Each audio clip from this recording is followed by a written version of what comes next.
Why hello there, and welcome to the more or less trail guide for Pomingalarna's full blue loop. Now this is 13 kilometers long, and I have a lot of fond memories of this trail system as we take the easy route.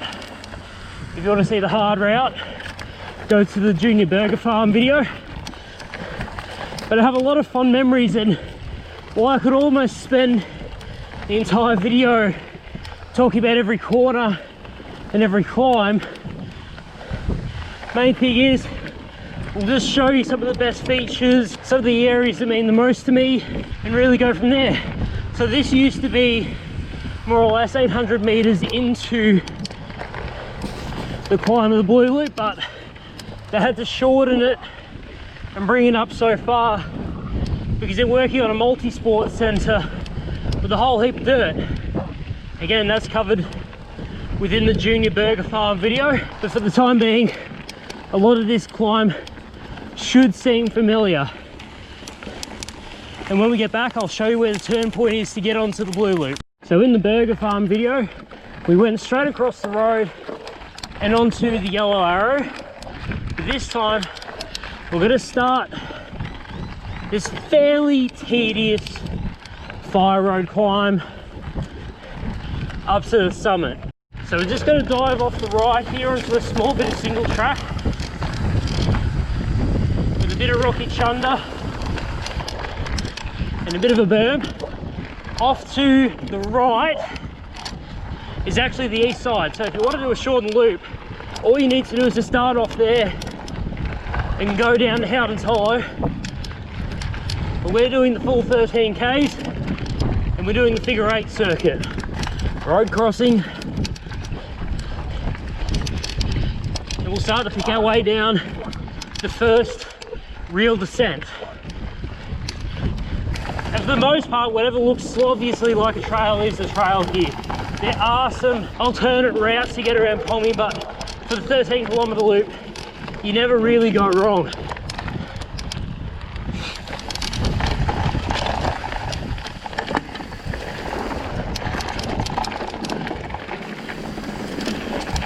Had my first mountain biking accident back there. So on that corner, as it started to bank up and you start to come back down, I thought I was going too fast, and being that I was on a 26-inch hardtail rim pull brakes, decided to just fully drop the anchors and stalled at the top and came crashing down into that little ravine thing. And I thought it would be the worst thing that ever happened in my life, and thought, no, this mountain biking thing's too rough. Well, here we are again. This section was always a bit of the strangest, seeing as you go over this route, make sure you duck again over a route that if you pop up too early, hit your head on the branch, in between these narrows, down this drop, loose on hardpack, again another squiggly in between the trees, up and over more roots that in the wet will drift your wheel out so far it's not funny. And you continue on this narrow tree hallway of sorts, you start to climb back up. It is still as technical as it was 6 years ago. It's amazing. Now, as you can see down there on the left, they actually have indigenous artwork for the bridges and for waterways and for diversions, which again speaks a lot to the work the Wagga Mountain Bike Club have done with the indigenous elders and community. Like obviously there are these more traditional ones, but then again, right there before the bridge, they had the marker, and again, had the marker.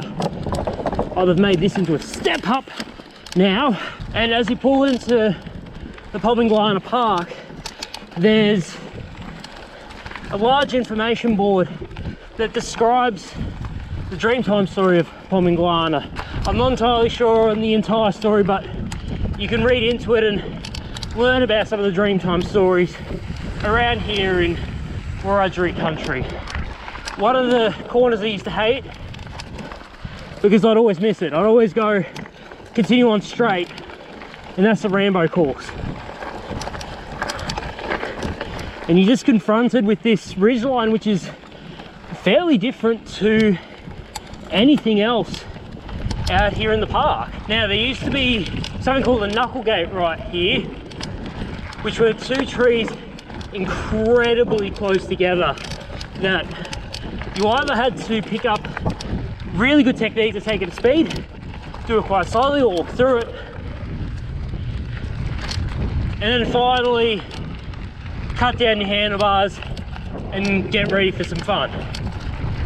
But unfortunately, during my last year of university, somebody came along with a chainsaw and just cut down the knuckle gate, and ever since then, a lot of my dear old nemesis have departed me, and I always want to come back here and take on the knuckle gate, but it's never here. So, oh no, here's the knuckle gate. That was the knuckle gate right there. My most feared pinch climb, learning to ride. Oh, still as punchy as always, but 7 years ago, when you're using a dodgy 3x7 drivetrain that's falling apart at the seams, can barely hold first gear, and you honestly have no idea what cadence is, I fell off and stalled on that pinch climb so many times. Let's go down the summit. So pretty much the most significant descent I ever did for the longest time was this run down the east side. We'll come up and around here. So the rock garden drops off to the right there. But this was the old chicken run. There was another run just off to the right. Looks like somebody's made a Strava shortcut. But this chicken run was something that I spent many weekends off uni doing in the summer and spring. Still as awkward as always, but it was your punishment for doing the chicken run rather than going off the rock drop. And we've made our way down. Have to give way to those coming off the rock drop.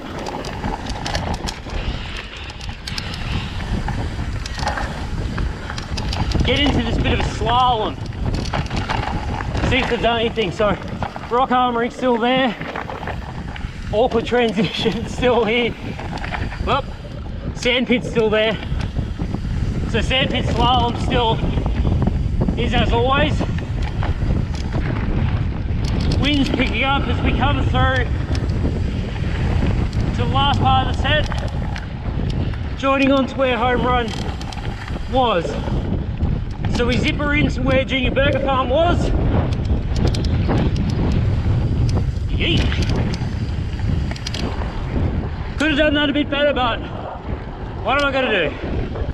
So for the most part, that's the 13-kilometre circuit of Pomingalarna. The first trail I ever learnt to ride and what got me into mountain biking. You pretty much saw where most of my failures were learning how to ride, so hopefully you can reflect on your own accomplishments and your own learning opportunities and just realise that it's mainly just about the ride.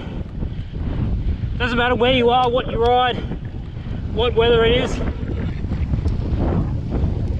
If you're out to enjoy the ride and enjoy nature, you're pretty much in the best place in the world on the best bike. So until next time, keep riding and stay awesome.